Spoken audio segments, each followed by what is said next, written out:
Hi Greg, I just said I'd communicate by way of video chat because I think sometimes it's just a bit easier. I was going through your email regarding sort of the future direction of the course, and I like a lot of the ideas. Um, just point one there about sort of publishing the getting the dates set in stone and getting your registrars and things to commit. I think is very, very useful, and that's what we do. And in fact, we exclude people from the course who are unable to commit to the course. Maybe the idea of making three elements compulsory, maybe the fourth then optional or whatever, might get around some of that, especially with the distance element. But you have to remember, you could use webcasting and use something like Livestream, which is free. So the fellows could log on to livestream.com, set up an account for SWEC, and anyone that can't attend, say from sort of Newcastle or up the coast in Lismore, they would be able to join in because they'd have the simulator at home. And I think what you can do is in live stream you can see actually who's logged on, and that might be something worth doing. And at least if people couldn't come to Sydney for that, they could still join in. So livestream.com is maybe something you should think about. The idea about the skills assessment with the metrics, I think that's probably a good idea. If Johnson & Johnson are good enough to bring along the VR simulator, I think that's probably well worth doing and to see progress. But what's even probably more important, and we're about to publish on this, is if they honestly document the time that they spent at home. There's a linear relationship between time spent on the simulator at home and improvement. So you may get them to log the hours that they spend at home, which is probably a better measure rather than just the number of sessions they've been to, but the amount of work that they've done.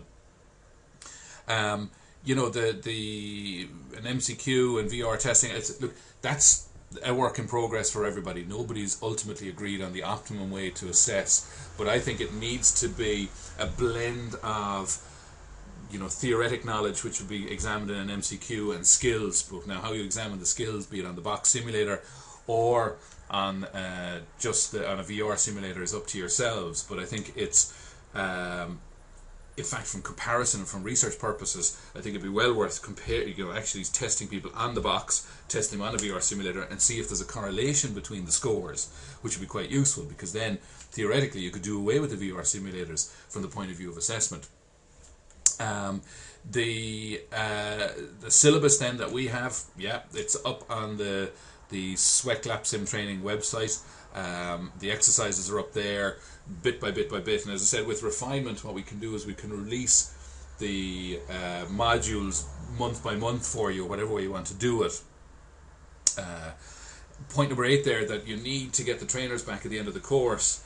Absolutely you do, but they'll need to get together maybe with industry or whatever to purchase them. But yeah, I think you need to get the money out of them, because these courses have to be self-sustaining. They have to be something that I think if they pay, they put more value in them anyway.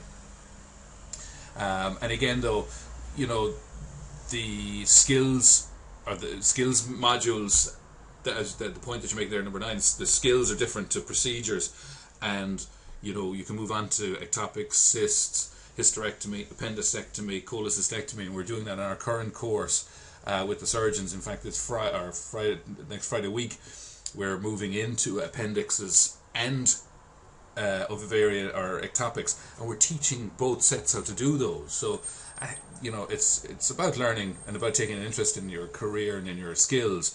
If you can do an ectopic, you can do an appendix. If you can do an appendix, you can do So I think there's different ways of looking at it. MCQs, we can do those online if you wish, but I think it's good at a roundup session to actually sit them down for an hour and get them MCQs, move them on for another hour to do some skills. And also we set up an operating theatre and ask them to troubleshoot the stacks and also to troubleshoot an electrosurgical fault, so we get industry colleagues in. And in fact, you need to maybe talk to your energy colleagues and get them in to give a talk on energy, and also get them in to talk about instrumentation, visualization, the, screen, light sources, light leads, etc., etc. I think you saw, and the picture that I'll show in the little, just there's a few more slides after this particular one, is that the boardroom was a bit small, so I think maybe a bit more space would possibly be useful, and maybe the skill centre might be the way to go on that. And again, by showing your surgical colleagues what you're doing, I think would be very, very useful. I think it's also, you'll see the popularity once word starts spreading that this course is on offer in Sydney. Everyone will want to come on it. So, you know, getting involvement of industry, Johnson & Johnson, University of New South Wales, etc., to put together the diploma, I think would be the ideal.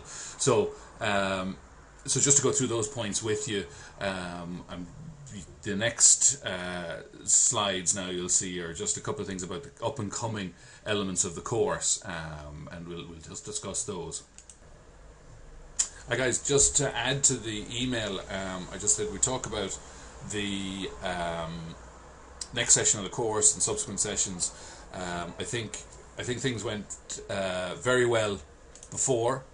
I think that the first module went well. It gives them an introduction to the box, how to set it up, also to get them some of the basic hand-eye skills that they'll need. So I think they've now become familiar with it. So what you're going to do now in the next module is you're going to put some lectures together. You can use ones off the website. I can email out some PowerPoints if you wish, but you know, bespoke them to yourselves. Get some SWEC ones going. And need to talk about, when you think about what they next need to know, they need to know about entry techniques, they need to know about complications. So teach them a bit about that. I have some lectures on that about, you know, ports and issues around ports, etc., and bleeding from ports. So look, let me know if you want that done. The skills then, revisit the manipulation. So for the first 20 minutes that they come back in, get them to repeat the skills from last time. Just gets their eyes back in again, gets them going, and then you're going to move on to cutting shapes. So there's 4 pegs, a room for 4 pegs on the platform. They'll probably have lost them. Get some pegs, so that they can place them into the platform, stretch a glove over the top, and start cutting shapes. They will need to then move on to skills where they manipulate thread. It's akin to just learning to manipulate thread for suturing, but also it's akin to manipulating bowels. So it's just a matter of getting that motion right to left, left to right on the thread. Use a thick enough thread, put some markings on it so they can grab, move, grab, move, grab, move. And I have a video on that our colleagues in Imperial did, the surgeons in Imperial have done. And again, as I said, please make up some videos yourselves. Whatever you think, if there are exercises out there that you think that we're not doing, please add to them. Move on then on the next session to tying rotor knots. Tie lots of them. So teach them, have the video running, teach them one by one how to tie a modified rotor knot, put them in, have them ready then, and use them to loop water-filled latex gloves. It's akin to an appendectomy, it's akin to an ectopic pregnancy, etc. And in my own practice, I don't let my boys and girls anywhere near energy unless they can safely do a loop ectopic, and until I know their hand-eye coordination is good. So that should do that session. Thinking about subsequent modules, ectopics and cysts, get some talks going on these. Don't talk about the technical side of diagnosing ectopics and the medical management and cysts and risk of malignancy index and the imaging. Don't talk about that. Talk about the technical side, where you put your ports, how you port your big one, how you port a small ectopic, a big cyst, dermoids, the technical sides of all of this. How do you suction and irrigate when you spill the contents of a dermoid? All of these things, technical. Also then think about the next module, which is suturing. So get your colleagues in industry to give you the sutures that you like using. Like Johnson & Johnson, the CT2 needle seems to be the best one on whatever thread you want. Have those ready, and then have the talks ready about suturing, etc. So just have a little think about these things. I think you're doing very well. I think it's great. Unfortunately for us, the college here in London has committed a large amount of money to rolling out the programme across the UK, so it has taken up a bit of time recently, so apologies for any delay in communicating, but things are going well, and look forward to seeing you soon. Take care.